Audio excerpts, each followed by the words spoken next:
राजीपुर नाम के एक गांव में एक गरीब परिवार रहता था, जिसमें रमेश अपनी पत्नी मीना और अपने दो बेटे जुग्गू और गुड्डू के साथ रहता था। आज होली का दहन का दिन था और सबके घर होली की जोरों शोरों से तैयारियां चल रही थीं।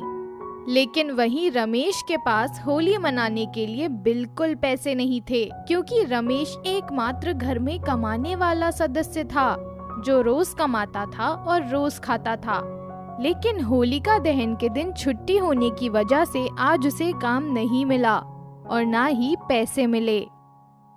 पापा पापा चलो ना बाजार चलते हैं, कल होली है, ढेर सारे रंग और गुजिया लेने चलते हैं। हाँ बेटा जरूर, हम लोग शाम तक बाजार चलेंगे और ढेर सारे सामान लाएंगे। फिर जग्गू और गुड्डू चले जाते हैं। जग्गू के पापा कहाँ से सामान लाएंगे? हमारे पास तो एक फूटी कौड़ी नहीं है। आपको बच्चों को झूठा आश्वासन नहीं देना चाहिए था। तो क्या करूं मीना, कैसे बता दूं उन्हें कि मेरे पास पैसे नहीं हैं? कैसे मैं उनकी खुशियां छीन लूं? मुझे विश्वास है कि मैं कुछ न कुछ पैसों का बंदोबस्त कर लूंगा, तुम परेशान मत हो। रमेश बाहर जाते हुए, एक बार बाहर निकल के काम ढूंढता हूँ, क्या पता कहीं काम मिल जाए।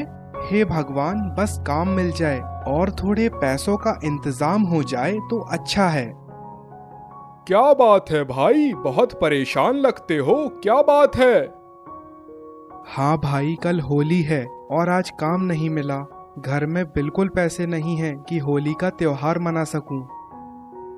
अरे रमेश भाई, इसलिए हमेशा बचत करके चलना चाहिए, जिससे ऐसे मौके पर तुम उस बचत का इस्तेमाल कर सको। भाई अगर कोई काम हो तो बताओ, बहुत मेहरबानी होगी। भाई मैं तो कोई काम नहीं बता पाऊंगा, लेकिन प्रार्थना करता हूँ कि तुम्हें जल्द ही कोई काम मिल जाए। काम तो बताए नहीं, सलाह देकर चले गए जो मांगी भी नहीं थी।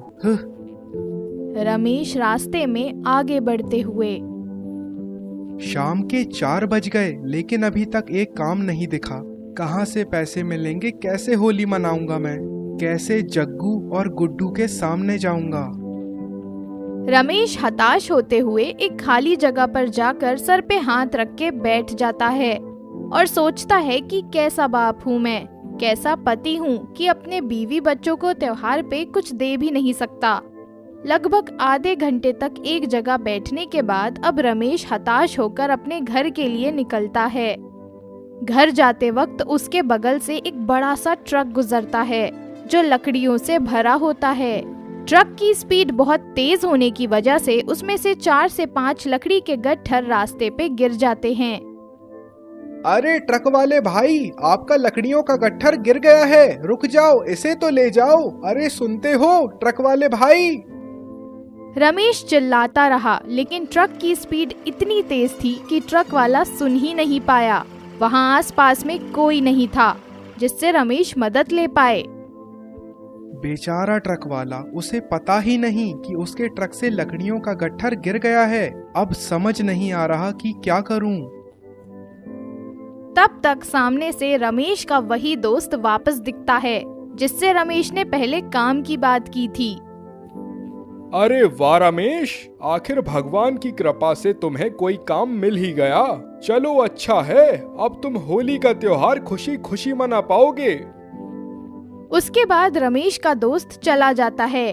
रमेश को समझ नहीं आता कि उसका दोस्त ऐसा क्यों बोल के चला गया, लेकिन इससे रमेश को ये महसूस होता है कि शायद भगवान ने उसकी मदद की है।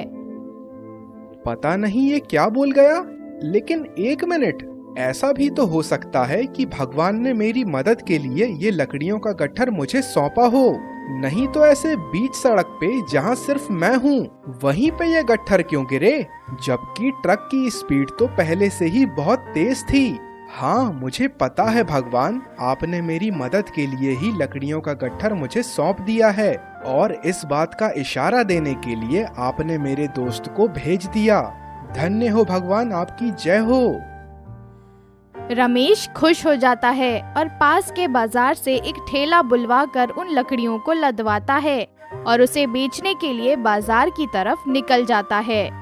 जैसे ही रमेश बाजार पहुंचता है, उसकी कुछ ही देर में उसके ठेले की सभी लकड़ियां बिक जाती हैं, क्योंकि उस दिन होलिका दहन रहता है। सारी लकड़ियां तो बिक गईं, बस थोड़ी सी बची हैं। अब इन्हें नहीं बेचूंगा, वैसे भी बहुत पैसे मिल गए। अब इन लकड़ियों से मैं घर जाकर होलिका दहन मनाऊंगा। रमेश खुश होकर घर की ओर निकलता है। घर पहुंचते ही जुग्गू और गुड्डू आकर उसके गले लग जाते हैं। चलो जग्गू गुड्डू, तैयार हो जाओ, बाजार नहीं चलना सामान खरीदने। जुग्गू और गुड्डू खुशी खुशी तैयार होने जाते हैं। मीना कुछ समझ नहीं पाती, फिर रमेश उसे शांति से बैठकर सब समझाता है और फिर रमेश, मीना, जग्गू और गुड्डू हंसी खुशी होली का त्योहार मनाते हैं।